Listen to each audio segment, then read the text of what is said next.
Sri motivation YouTube சேனலுக்கு வந்திருக்கிற உங்கள் எல்லாரையும் அன்போடு வரவேற்கிறேன். இந்த யூடியூப் சேனலில் சிந்தனையை தூண்டக்கூடிய குட்டி குட்டியான அழகான கதைகளை தான் நம்ம பார்க்க போகிறோம். வாங்க கதைக்குள்ளே போகலாம்.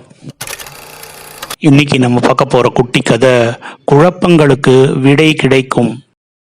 எவர் அழைத்தாலுமே அவர்கள் வீட்டிற்கு போக மாட்டாரு ஸ்ரீகிருஷ்ணர். ஆனா அழையா விருந்தாளியாக விதுரனின் வீட்டிற்கு சென்றாரு பரமாத்மா. நம் வீட்டுக்காவது கிருஷ்ண பரமாத்மா வருவதாவது அப்படின்னு நினைத்திருந்த விதுரன் அவரின் வருகையை கண்டு நிலை தடுமாறி போனார்.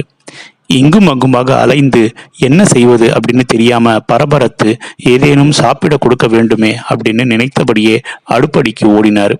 வாழைப்பழங்கள் தென்பட்டன. அப்படியே அள்ளி கொண்டு வந்து, கிருஷ்ணா, இப்போது என்னிடம் இருப்பது இவை மட்டுமே, மறுக்காமல் சாப்பிட்டு உன் பசியை ஆற்றிக்கொள் அப்படின்னு கெஞ்சினாரு விதுரன்.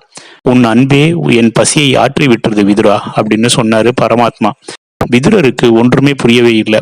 அதே நேரம், வீட்டுக்கு வந்த கிருஷ்ணனை இப்படியா நிற்க வைத்து உபசரிப்பது அப்படின்னு தன்னைத்தானே நொந்து கொண்டாரு விதுரன். ஓடி போய் ஒரு ஆசனத்தை எடுத்து வந்து அமரச் சொன்னார்.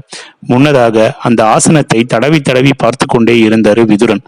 துரியோதனின் சாப்பாட்டில் வளர்ந்த நாம் அவனைப் போலவே சிந்தனை கொண்டு சுயநினைவின்றி பகவான் கிருஷ்ணரை அவமானப்படுத்தும் வகையில் ஏதேனும் பள்ளம் தோண்டி வைத்திருக்கிறோமா?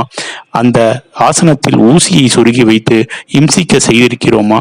துரியோதனின் சாப்பாட்டை சாப்பிட்ட எனக்கு அவன் புத்தியானது நம்மை அறியாமலேயே வந்திருக்குமோ என்று பதபதைத்தாரு விதுரன்.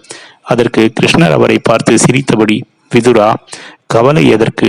என் பசியை ஆற்றிவிட்டாய் நீ. நான் வந்ததும் என்ன செய்வது என்ன தருவது என்று தெரியாமல் கலங்கி தவித்தாயே. அந்த உன் கலக்கமே என் பசியை போக்கிவிட்டது. அதனால் தான் நீ பழம் தந்தும் வேண்டாம், பசியாறி விட்டதாக சொன்னேன் அப்படின்னு சொன்னாரு கிருஷ்ணர். எவ்வளவு பெரிய ஞானி விதுரன்! ஆனால் அந்த ஞானியின் கலக்கத்தை கண்டு ரசித்தாரு ஸ்ரீகிருஷ்ணன்.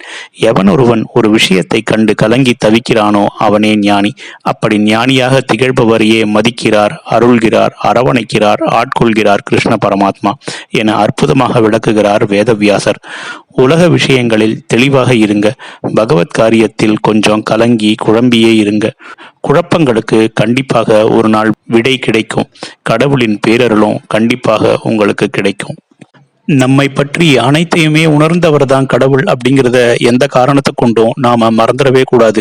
சில காரணங்கள்ல நாம கலங்கி போய் நிற்பதும் கூட அந்த கடவுளுக்கு நன்றாகவே தெரியும்.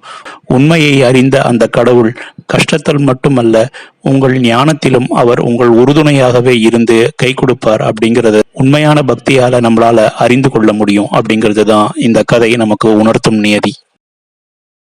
இந்த குட்டி கதை உங்களுக்கு பிடிச்சிருக்கும்னு நினைக்கிறேன். பிடிச்சிருந்தா லைக் பண்ணுங்க, கமெண்ட் பண்ணுங்க, உங்க ஃப்ரெண்ட்ஸுக்கு ஷேர் பண்ணுங்க.